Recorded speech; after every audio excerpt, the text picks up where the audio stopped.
On this episode of Your City at Work, we're going to take a look at the City of Paducah's successes for 2014 and take a look at the plans for 2015.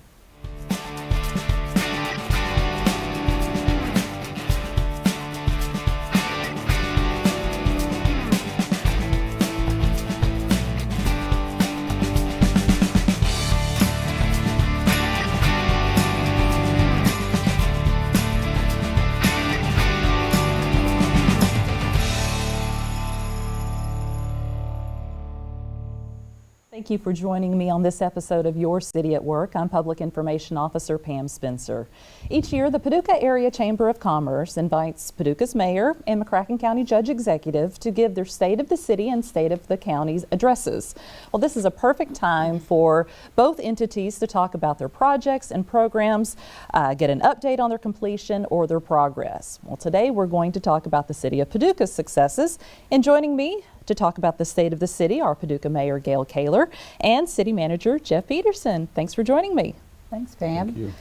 Well, the State of the City presentation with the Chamber is 15 minutes. It's a wow presentation. We try to cover as much as we can in 15 minutes to talk about the city. Today we're going to spend a little bit more time and get a little bit more in depth with some of these projects and really focus on what's going on in each department. So let's just jump right into it, and we'll start with the police department. The police department, award-winning police department, in 2014, it received the Kentucky League of Cities Enterprise Cities Award, and that was in public safety. And the program that it won for was the Don't Be Intoxicated program. And Mayor Kaler, I know that distracted driving is something that you've talked about and been passionate about, trying to make sure that people are paying attention. Tell me a little bit about that. The initiative by the City of Paducah's police department stemmed from a terrible accident.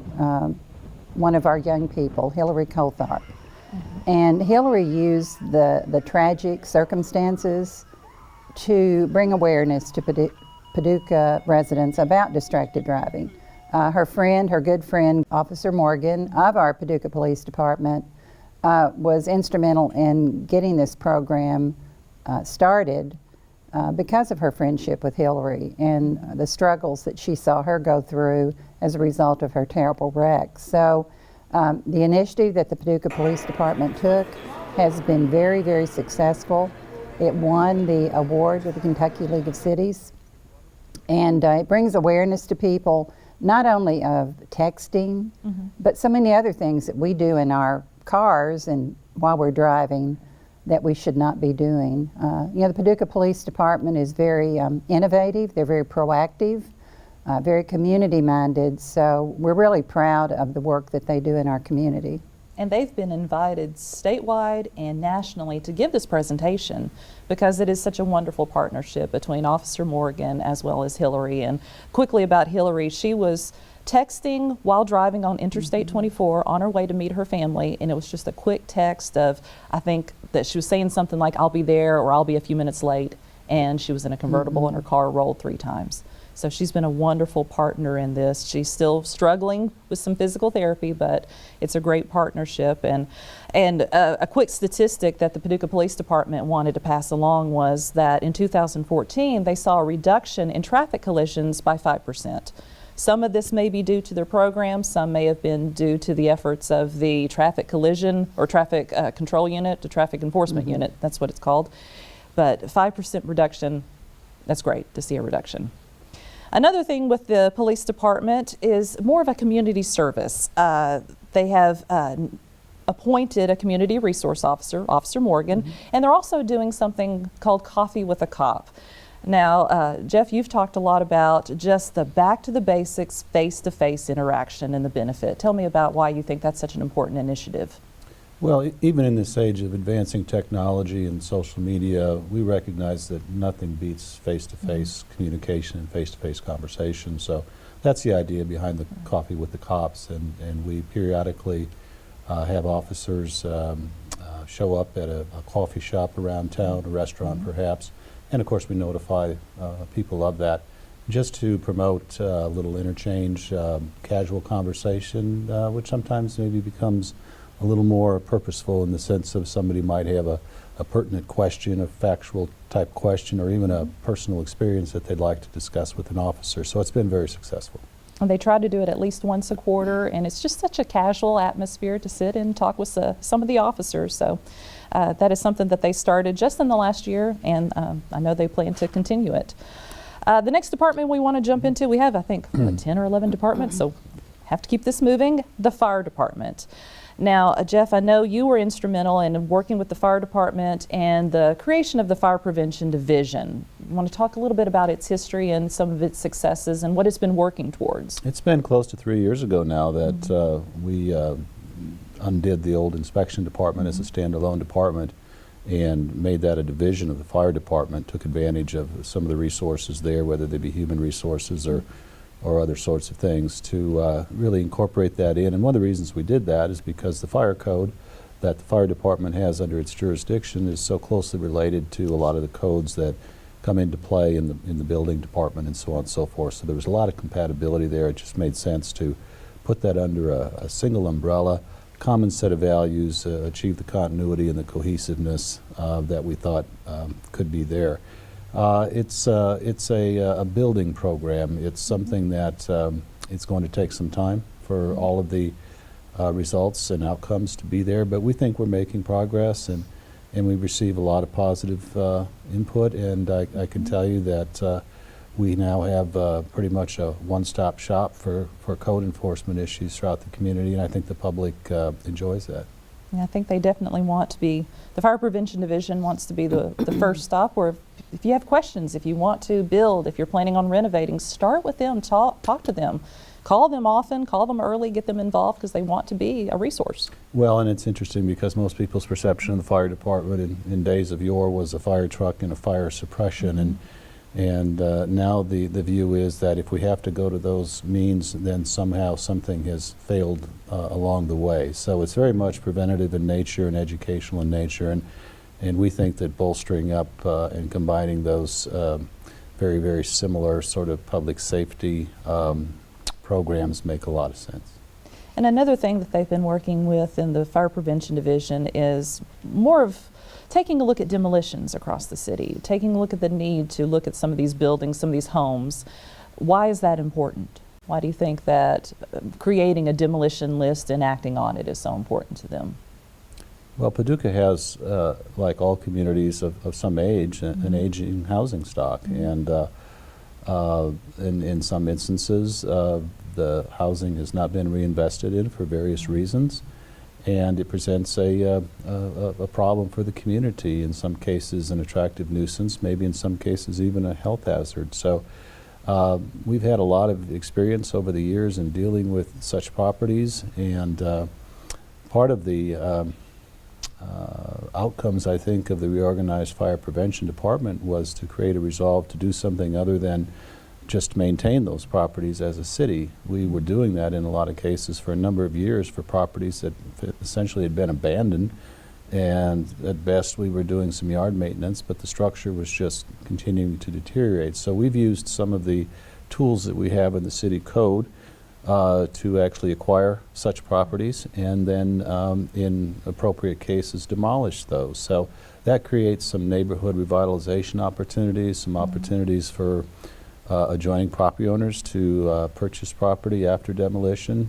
So it's very much a win-win situation. Yeah, I see a lot of those properties come through with the city commission when you've got somebody, they put the property out, advertise it, receive bids, and people want these properties to either put a garden, expand their own lot somehow. So it's been a win-win for a lot of neighborhoods. And it's it's been a real tool that they've used in some of our neighborhood revitalization areas, Fountain Avenue, for example, to build new homes on. So it increases the livability of Paducah. Right. So it's a good thing. We've had good feedback on that, definitely from the neighborhoods. And it's well supported by the City Commission. They've been very supportive of it in the budget, and in fact have ramped up the appropriation for that over the last couple of years. So it's very, very popular. And before we leave the fire department, I have to say Chief Steve Kyle in 2014 was named the president of the Kentucky Firefighters Association. So congratulations to Chief Kyle. The next department I'd like to talk about, Finance Department. We want to talk about numbers, and this is another award-winning department, and 23 years of winning the award for financial reporting, and it's from this association called the Government Finance Officers Association of the United States and Canada. So 23 years that we've won this award for financial reporting. How important is that? Extremely important. I think it's a tremendous assurance to the public that the public funds are being well attended to. All of the standards are being followed, but it's even more than that. This award represents an initiative of our finance department. It's not an obligation. It's not an obligation of the state or the city. It is an option to pursue excellence and achieve recognition for doing that. So the fact that the finance department in the City of Paducah has done that and maintained it for over 20 years is extraordinary. I don't suspect there are many cities in the state of Kentucky that can make that same claim. And we have a very strong bond rating, AA minus. Want to talk about what that means? Well, once again, I think we can borrow money. We can borrow money. That's certainly the practical part of it. But once again, that's an assurance back to the public that we're doing things right. I think that what makes some of this difficult is that we've achieved and maintained these standards for so long that they've sort of lost their significance in people's eyes and minds. So it's well that we have opportunities like this to remind people of how significant that is, because not only does that mean we can borrow money, but we can borrow it at better rates than cities with less favorable ratings. So again, it's a reflection of the Financial management. Financial management, as well as even the City Commission at the policy level making good decisions. So. And just in 2014, 2 bonds were refinanced. Expected interest savings of nearly $850,000. That's just those 2 bonds in 2014. There were some other bonds that we refinanced earlier than 2014, well over $2 million expected savings. And we couldn't have done that without a good bond rating and good financial management. So congratulations. Information technology. This is a department that they're in their rooms, in the quiet with the computers, working hard. A lot of times people don't think about the importance of information technology. They're kind of quiet. But we are starting a project, a huge project, to change basically the city's software, our whole system that we use for doing our payroll, purchasing, permitting, everything together. Why is that such a big deal? Well, I think it reflects the city's commitment to technology first and foremost. And we need to have that in order to stay current, maybe at best current with the expectations of our public in terms of tools that they see in the private sector. I think that the thing that amazes me most about this project and the way it's being handled is that it started out as a means to upgrade our current software through our current vendor. But after a period of time and awareness developed, there may be things out there that our vendor doesn't have or doesn't offer or what have you. So we've had a committee of people in-house studying this, and they have now hit upon the opportunity to look much more broadly out there at what's available. It's going to be a comprehensive replacement of the city's software. It's going to be integrated, and that's something that works in the field and fire prevention will link up with finance and what have you. So it's taking a little bit of time, but it's a hugely significant project, and of course it's a very expensive project. We expect to spend over $500,000 for this upgrade. So we need to determine the usefulness of it and demonstrate that to the City Commission in order to get the authority to move ahead. Okay, well that is called Enterprise Resource Planning, so we'll be hearing a lot more about that this year. Mayor, tell me about Paducah Main Street.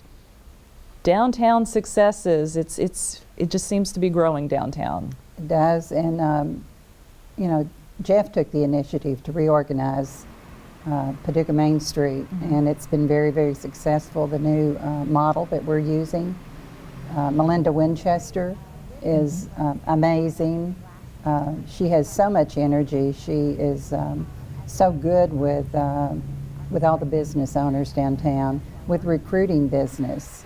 She has a way with people that's very important when you're in that position, and I can't say enough good things about Steve Irwin as well.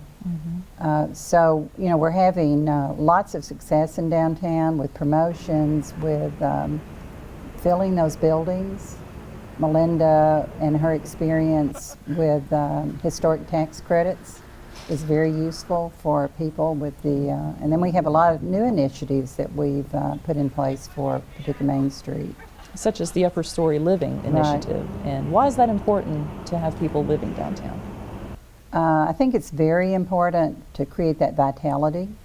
You know, you don't want your whole downtown just to be retail or business. Right. You need folks living there, you know, walking the streets, enjoying the riverfront, and also creating that synergy for economic development. And we've had also new programs with facade grants, and there's roof stabilization. So we're doing a good job of being a partner with a lot of these private businesses. So tell us about It very it. much is a public-private partnership, and we've defined our role through the reorganization, and in fact diverted a lot of resources that had formerly been in kind of the operational side of it to the incentive side of it in the form of some of the programs you mentioned, like the facade improvement or the Upper Story Living Initiative. Another thing that's been done, and Mayor Kaler alluded to this, is we intensified our collaboration and communication with the downtown stakeholders. Melinda meets, I think, twice a month, if not more often, with what is now a pretty good-sized group of people, 25 or 30 people attending that, and that was one of our high expectations in this reorganization, and for Melinda to do that. And because of the qualities that Mayor Kaler referred to with Melinda, she's been very successful with the idea generation coming from the downtown stakeholders. We need to be a catalyst and a facilitator, but the idea generation needs to be with those who are invested downtown, and that's working very successfully. And talking about idea generation, in August we had Jeff Speck here to talk about a walkable city, and you mentioned it would be great to have more and more people enjoying the downtown businesses, enjoying the retail, and just people on the street. Tell us a little bit about what you learned from when Jeff Speck came and visited the city. I guess one of the things that impressed me the most was he said, don't have any gaps in your streets. Because it makes you feel safer if all of your streets have buildings all the way down the block. Okay. When you have those gaps in those buildings, it doesn't feel as warm and inviting. So I guess that was one of the things that impressed me most about it. His wayfinding also, I thought was important. You know, how you get from one section of town to another. Some of the things he talked about with our downtown streetscape, you know, really made sense on how your streetscape many times blocks the view of your retail businesses. So some things that we could really implement.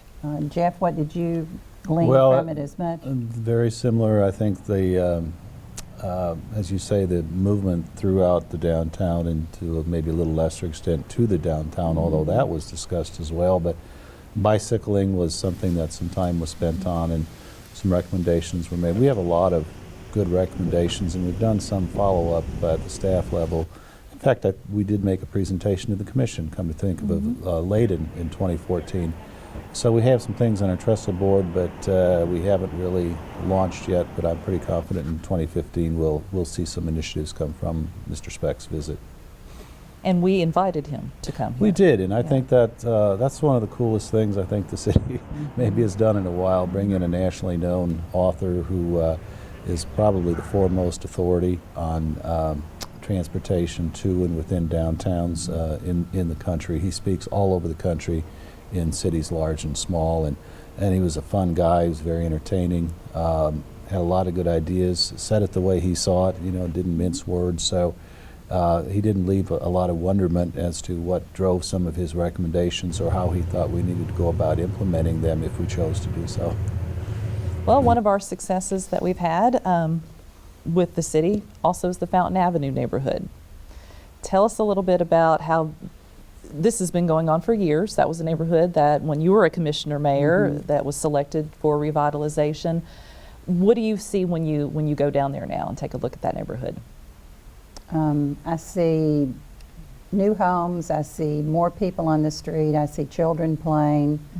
I see a sense of pride in a neighborhood that wasn't there before.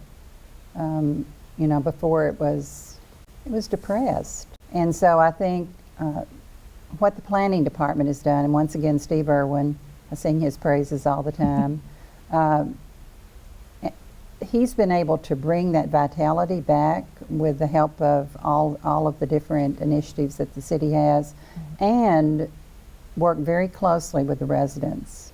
Always got input from them, had meetings, you know, led up to what we were doing in that neighborhood. We didn't just go in and do it.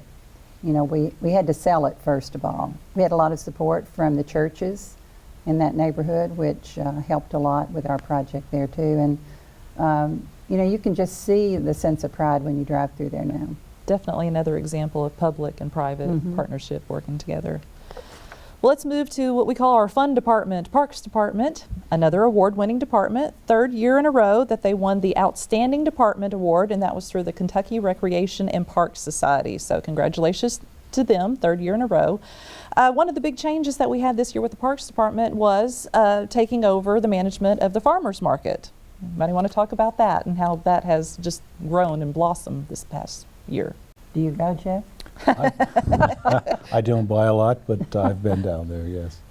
And part of that is we have a new special events coordinator position. We have Molly Tomasello, and that has been one of her duties is to manage that. That particular function was formerly under the PRA, so as part of the reorganization, Ms. Tomasello's position was created in the Park Department and put in charge of events, of which that is one of them. And farmers markets have really caught on around the country. They're very, very common. I think in Paducah it's at least as popular, probably more so than a lot of places. I know the commission puts a lot of emphasis on it and how well it's done and how well it's attended. And Molly just transformed that thing last year. And as I mentioned to Mayor Kaler, I was down there on a few occasions, maybe not so much to buy the produce as to listen to the music or do something else that was occurring on site. So I think that's one of the things she's done, is broadened the appeal of it, made it a little more of a,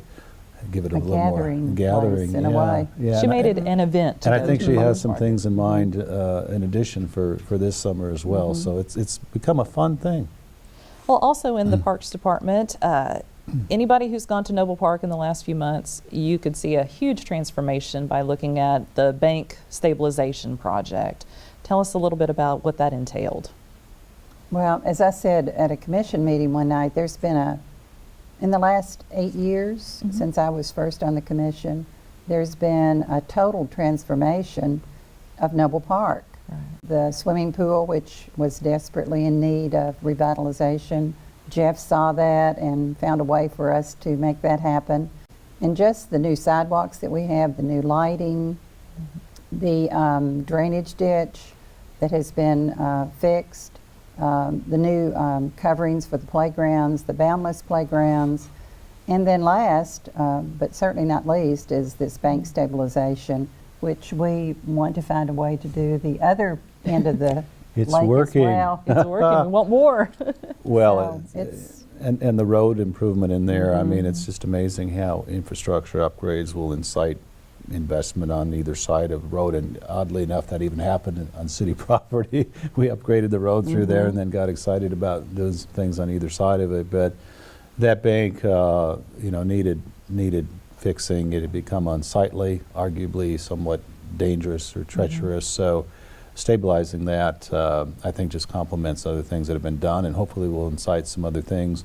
We approach that on a phase basis, the thinking being it's a big project in total, beyond the ability of the city to do or fund in 1 year or maybe even 2. But you know what? Let's not fail to get started because of that. So the idea of breaking it into phases so we could get a start was what we went with, and we got a start, and a very good start. And I'll tell a little secret on camera that at the staff level it was kind of hoped that if the first phase had the intended results, that the ability to move on to phase 2 in a quicker time would happen. And We're getting a lot of feedback that that may well be the case, so that's very encouraging. I definitely encourage everybody to go out there and take a look at the wide sidewalks. It's almost like a boardwalk next to the lake. It's very peaceful. It's And very once enjoyable. it greens up this spring, you know, the full beauty of it will be able to be realized. And the one thing that the public really felt was important, we were able to accomplish. And when we drained the lake down, we found the original concrete collar that held up the island in the middle. So we were able to bring that up and put the duck house back along And Boy with the Scouts, windmill. yeah, the Boy Yes, Scouts and- renovated the duck house. Yes, so, you know, we also, I want us to remember to mention the garden clubs that do so much work in Noble Park too, Dorothy Page and other garden clubs that do work in there to make the park beautiful. Well, it is a lovely park, and that is one of the big successes of the Parks Department, but also they opened up another segment of the Greenway Trail. We now Yes. have 4.5 miles that you can travel by walking, jogging, biking from downtown all the way out to County Park Road. And it's phenomenal. It's wonderful. I love it. With the underpass at US 45, that was something that once you see the final product, it was right. It was a difficult decision. I know the commission had to go through a lot on that decision, but it's great. I just wanted it to happen. You just wanted I it mean, to that happen. started really early too when I was first on the commission. We've been working on the Greenway Trail for years. And years and years. there's always more that you can do. That's something that it's a benefit to the city, and it's a benefit to the residents. It attracts folks to your community. So, as a jogger, I enjoy it.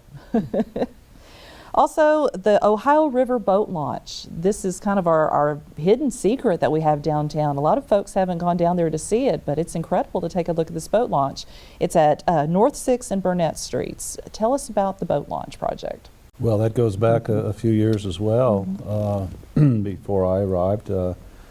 I think it's been a little more straight line than some other projects in terms of the timeline and so on and so forth, but not without some challenges as well. But yes, it did open this year, and the streets leading to it were improved. Maybe there's something more we could do with signage and wayfinding to make sure people are aware of it, but it's a very nice asset in my view. It's as nice of a view of the river, a relationship, land to river, as there exists in the community. So over time, hopefully more people will hear of it and take advantage of it. In the meantime, the city is looking for opportunities to draw attention to it. We are going to co-sponsor, along with the Convention and Visitors Bureau, a big bass fishing contest this fall. FLW. Scores of fishermen will come in, and hopefully a lot of attention will be drawn to it, and just increase that not only as a asset for Paducahans and people in McCracken County, but fishermen from afar, hopefully. Well, it does have 85 parking spaces and a ramp that could accommodate 5 to 6 boats and trailers trying to launch at the same time, depending on how good drivers they are. But Well, I was just going to say, it's wide enough provided people do what they need to do. if they know how to drive.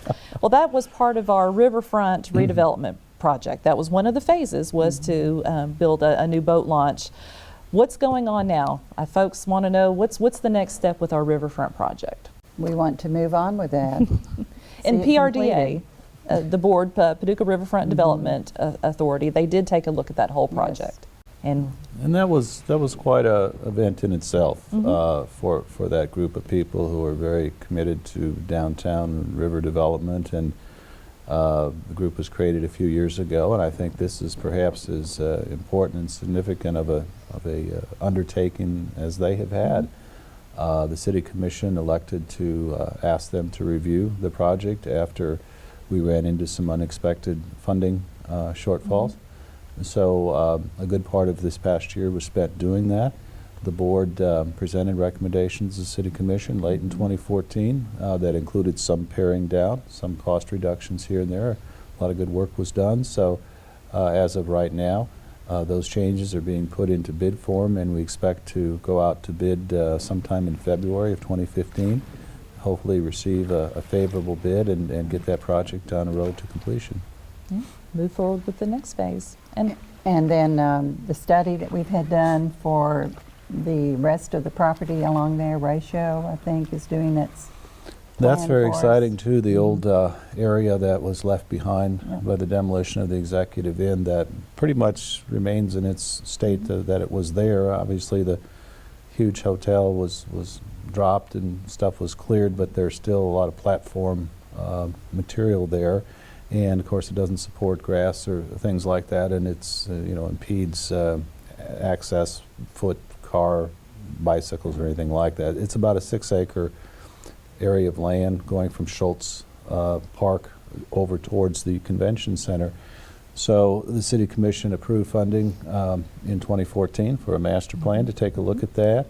The PRDA was involved and commissioned a consultant out of Indianapolis who came in late 2014, met with PRDA and other people for some conceptual planning. Mm-hmm. And a second stage in that will take place probably in February, where those plans are merged into something that's hopefully appealing and attractive and doable. Ultimately, the City Commission will take a look at that and approve hopefully some form of it, and then we'll pursue the issue of funding and timetables, hopefully be underway with something 2015 at the latest.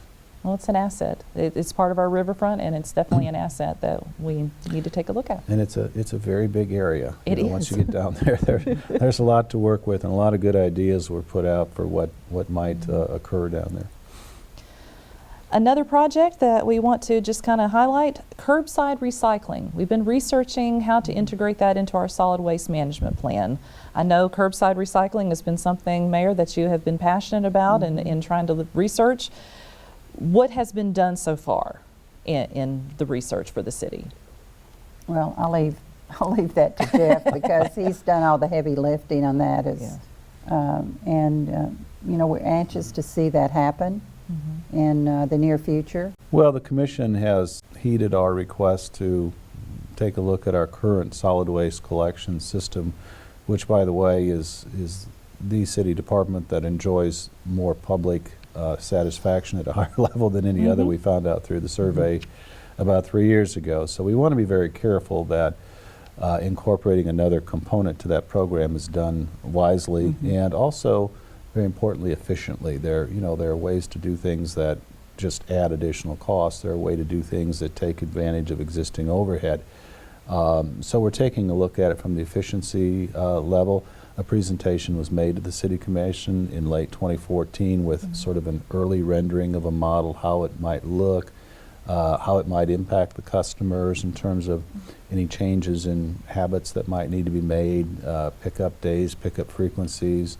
It even included obtaining different types of trucks so that we could pick up more containers in a day than what we're able to now. So it's very much efficiency driven right now. As it stands right now, the City Commission is giving some thought to it. We're providing some time, as we often do, for the public to provide feedback to the commissioners or staff, whomever, and then we'll get back together in a workshop probably in February, late February, early March, and see where we're at, see what kind of changes the Commission might want to make to the early presentation, and at some point we'll determine to go forward with something. But the idea is to offer recycling curbside, probably not mandatory, but yet we will provide everybody the opportunity and the means to participate. And the last topic I wanted to briefly talk about, City Hall. A lot of folks want to know what's going on with the building and the research that was underway over the last couple of years of studies, significant studies that were undertaken to take a look at the stability of the building and its future. It's a 50-year-old building. It really hasn't seen a reinvestment, and kind of what's the thoughts? That's been on the radar for six or 8 years since I've been on the commission also, because we've had presentations before about the condition of City Hall.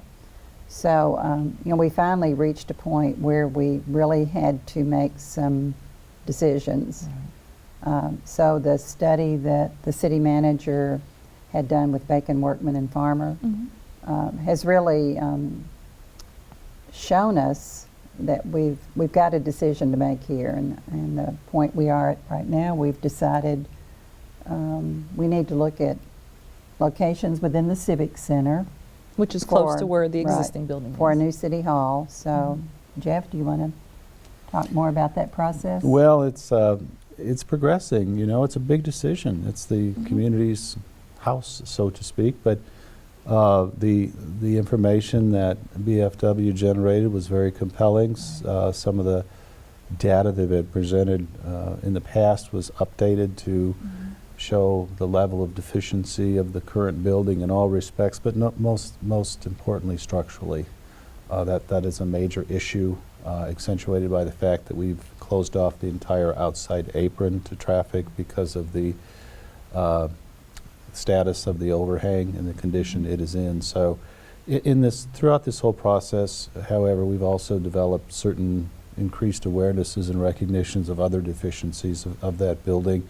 In my opinion, it never was a real functional building for City Hall. It seems to me that a little more emphasis was put on architecture than was functionality. So we're taking a close look at it from that point of view, really what the needs of the city are in order to meet the needs of the employees, the customers, the citizens in all respects, and try to be as efficient as we possibly can. So as Mayor Kaler said, we've made progress on the issue of we're going to do it. It's going to be a new build somewhere in the government center.